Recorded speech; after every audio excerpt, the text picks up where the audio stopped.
मुझे इंट्यूशन हो रही थी कुछ ना कुछ तो गड़बड़ होने वाला है एंड लाला दैट्स हैपेंड। तो सुबह के 6 बजे के कुछ मिनट में हम घर से निकलते हैं। जैसे ही हमने बसोली ब्रिज पार किया है पंजाब में आए, बाप रे इतनी धुंध थी, इतना फॉग, इतनी धुंध में हम कैसे करके पठानकोट के आसपास पहुंचे हैं। उससे पहले ही थे शायद, मुझे याद भी नहीं इतना, तो मुझे तो होगी वॉमिट। अब लोग मुझे मैसेज करेंगे कि मैम ये खा लो वो खा लो, भाई सब ट्राई कर लिया, band, medicine, newspaper, even empty stomach भी। कुछ नहीं होता है, जो होना है वो होके रहता है। इस बार तो बहुत ज्यादा दिक्कत हुई है। मैं तो सारे रास्ते लेट के सो के आई हूँ। अनघा ने भी वॉमिट कर ली, बट उसके बाद मन हल्का हो गया। इमिग्रेशन करा के सब कुछ अभी हम पहुंच गए हैं। मैं कहा चलो ठीक है, 12 बजे की फ्लाइट थी हमें, तो हम टाइम पे पहुंच गए थे, तो हमने कहा कुछ खा लेते हैं, घर से कुछ लाए थे। बट ये एसिडिटी है, ये हेडेक है, ये मेरी जान ले रहा था, तो मैंने कोल्ड ड्रिंक ले ली, नो शुगर। तो मैसेज आता है कि मैडम 1 घंटा डिले है।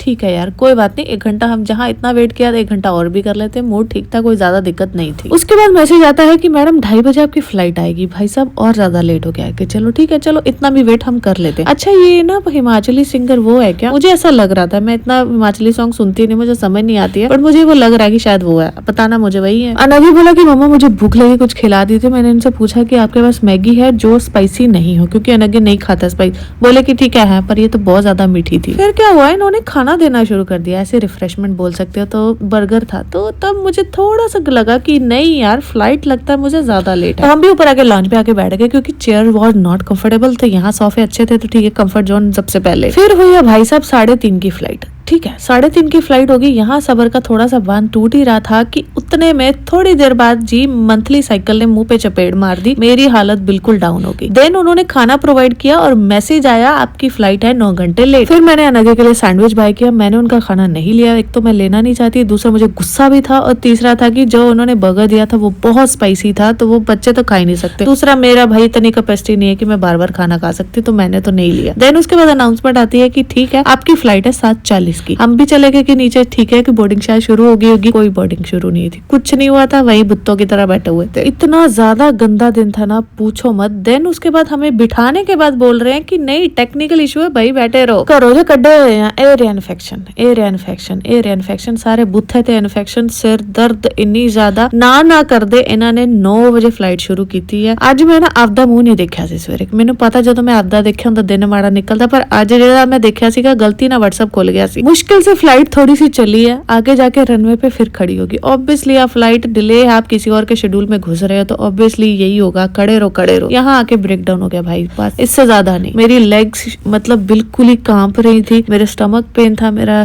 सर दर्द हो रहा था, हेडेक था बहुत ज्यादा। यहाँ आके उन्होंने मुझे खाना दिया विच वॉज ऑलरेडी बुक्ड। तो शी सेड कि मैम आप कुछ खा लीजिए। मैंने बोला कि नहीं भाई मुझे खाना नहीं खाना है, तो मुझे मेडिसिन देते। बोले कि मैम जब तक खाना नहीं खाओगे मेडिसिन नहीं मिलेगी। 2 ग्राह खाते हैं, पर मैं कहनी है कि ऐ लगदा वैसे वो भी निकल जाएंगे। कहती मैडम होर खाओ। मैं कहा भरावा भैने मैं खा लूंगी, पर जे इत्थे निकल गए तो फिर साफ कर दी नहीं। मेडिसिन खाने के बाद 1-1.5 घंटा नैप लिया है। मेरे साथ बहुत लोगों ने मेडिसिन मांगी, क्योंकि ना जिनके बच्चे थे ना उनकी बहुत बुरी हालत थी, मतलब पेरेंट्स लिटरली रो दिए, क्योंकि बच्चे चुप ही नहीं कर रहे थे, रोई जा रहे थे। ऑब्वियसली इतना टाइम कौन सा बच्चा वेट करेगा। अनघा का भी ना ऑन रिपीट डायलॉग था, I will never ever come to airport, I want to go home. बस यही गाई जा रहा। फिर वहाँ एक 10 साल की लड़की थी, उसने उसको बहुत ध्यान से रखा, हंसा रही थी। यहाँ आके मेरा लगेज 1-1.5 घंटे के बाद आया। हमारे साथ जो बच्चे वाले थे सबका लेट, बट इतनी मशक्कत के फाइनली दे मेंट। यहाँ आके इसकी सारी थकान निकल गई। इसको चाहिए कौन है? पापा। इसको मतलब कुछ भी माँ कर ले, पर चाहिए कौन है? End of the moment I want पापा,